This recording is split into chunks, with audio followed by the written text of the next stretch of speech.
"The bridge across the river needs repair," the Fat Controller told the engines. "I shall have to make a weight limit across it for a while. Percy and Daisy will be all right, and Toby too, but Thomas is too heavy." Thomas looked anxious. "How would you like to go and help Edward?" suggested the Fat Controller. "Can Annie and Clarabel come?" asked Thomas. The Fat Controller shook his head.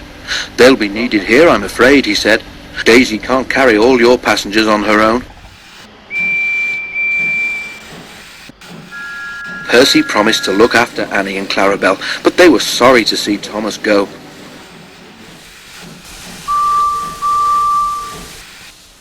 To cheer Thomas up, Edward took him to see Bill and Ben, the twin engines who lived at the China Clay Harbour.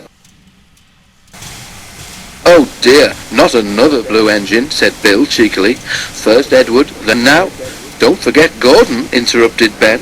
"He came here once by mistake, so he said. I don't think he enjoyed it much," he added innocently. The twins both chuckled, remembering. "No, but seriously, Edward," said Bill, "why doesn't the Fat Controller paint engines a proper colour, like us, for instance?" Thomas let off steam indignantly. "Let me tell you," he began. "All right, you two," laughed Edward. "Go and move those trucks, or there won't be room for any more." Bill and Ben, unabashed, went off happily. "You just don't have to take them too seriously," explained Edward. Thomas smiled ruefully. "I wish I knew how you deal with them," he said. Near the harbour, the line crossed a lane. The crossing had no gates. The lane led to a farm which made butter and supplied eggs and milk to shops in the town. One morning, the farmer had difficulty starting his lorry. He did it at last, but the lorry jerked along in fits and starts. The farmer was worried about his load of milk and butter and eggs.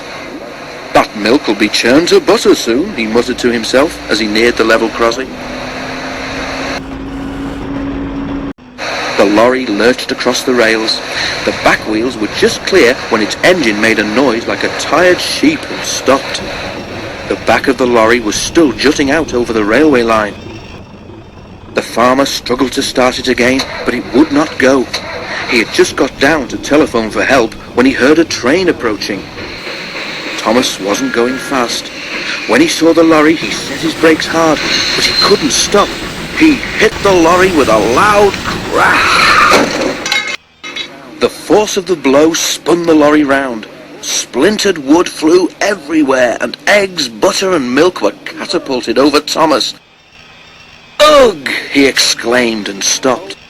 "Just look at my poor old lorry," said the farmer, emerging from behind the hedge where he'd been sheltering. "What a way to make an omelette!"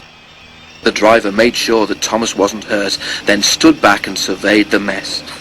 He began to laugh. "It's not funny," said Thomas crossly.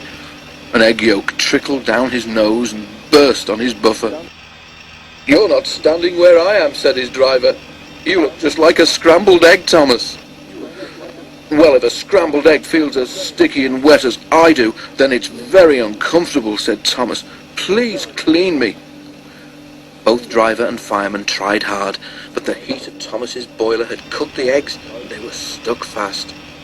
"Sorry, Thomas," said his driver at last. "We can't block the line any longer. We shall have to go on."